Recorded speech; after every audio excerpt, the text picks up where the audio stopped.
Hello friends.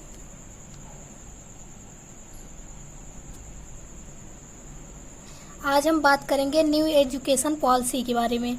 नई शिक्षा नीति जो अभी शिक्षा नीति में बदलाव किया गया है 2020 में, उसके बारे में बात करेंगे। नई शिक्षा नीति से जितने भी क्वेश्चन बन सकते थे सब पे डिस्कस करेंगे हम। तो हमारा पहला क्वेश्चन है, भारत में नई राष्ट्रीय शिक्षा की घोषणा किस वर्ष की गई थी? तो 1968 में जब इंदिरा गांधी प्रधानमंत्री थी, इंदिरा गांधी की सरकार थी, तब भारत में नई शिक्षा नीति की घोषणा की गई थी। और एक बार और शिक्षा में बदलाव किया गया था जब राजीव गांधी प्रधानमंत्री बने थे 1986 में। 1986 में जब राजीव गांधी प्रधानमंत्री थे तब भी शिक्षा नीति में बदलाव किया गया था। और प्रेजेंट टाइम पे मोदी जी जब प्रधानमंत्री बने हैं तब भी शिक्षा नीति में बदलाव किया गया है 2020 में। ये याद रखना इम्पोर्टेंट है। अगला क्वेश्चन है, किस वर्ष विश्वविद्यालय अनुदान आयोग की स्थापना की गई? तो विश्वविद्यालय अनुदान आयोग की स्थापना की गई 1956 में।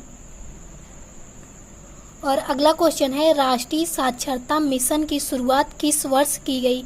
तो राष्ट्रीय साक्षरता मिशन की शुरुआत की गई थी 1988 में। और अगला क्वेश्चन है, ऑपरेशन ब्लैक बोर्ड नामक कार्यक्रम कब लागू किया गया था? तो ऑपरेशन ये ब्लैक बोर्ड कार्यक्रम जो था वो 1987 से 88 में लागू किया गया था। और अगला क्वेश्चन है, कितने वर्ष के बाद भारत में नई शिक्षा नीति की घोषणा की गई?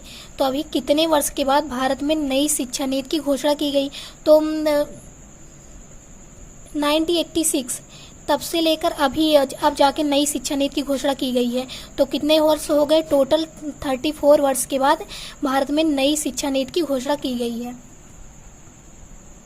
और अगला क्वेश्चन है, नई शिक्षा नीति कब तक लागू की जाएगी? अभी तो घोषणा किया गया है नई शिक्षा नीति की, लेकिन ये लागू 2021 और 22 तक लागू हो जाएगी नई शिक्षा नीति। अगला क्वेश्चन है, नई शिक्षा नीति की कौन सी भाषा क्लास 5 तक खत्म कर दी गई है? तो नई शिक्षा नीति की ये इंग्लिश भाषा जो है, इंग्लिश लैंग्वेज, इसे क्लास 5 तक खत्म कर दिया गया है। मतलब अब क्लास 5 तक के बच्चों को इंग्लिश नहीं पढ़ाई जाएगी। और अगला क्वेश्चन है, मानव संसाधन विकास मंत्रालय का नाम बदलकर क्या रखा गया है?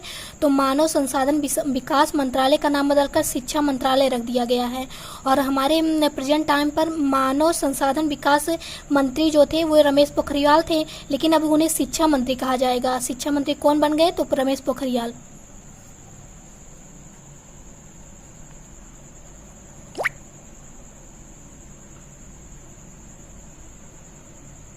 और अगला क्वेश्चन है, भारत की नई शिक्षा नीति 10+2 को हटाकर किस फॉर्मेट पर किया गया है?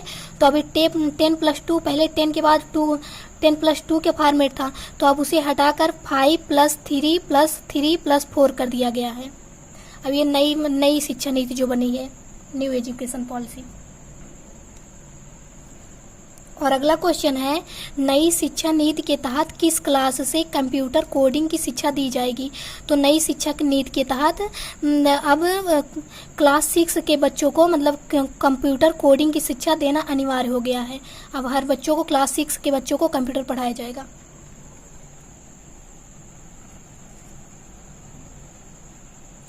और अगला क्वेश्चन है, 9 से 12 तक की परीक्षा किस आधार पर कराई जाएगी? तो 9 से 12 तक की परीक्षा अब सेमेस्टर के आधार पर होगी। जैसे बीटेक में और बीटीसी आदि में जब सेमेस्टर होता था, अब वैसे 9 से 12 तक की परीक्षा सेमेस्टर के आधार पर किया जाएगा।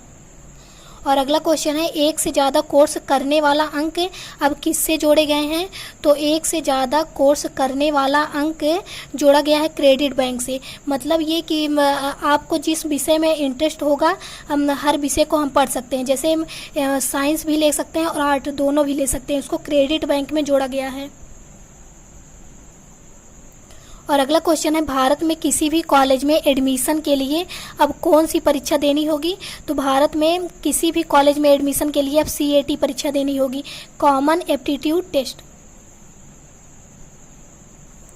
और अगला क्वेश्चन है, नई शिक्षा नीति किस बिल के तहत जारी किया गया है? तो नई शिक्षा नीति जो है ये नेशनल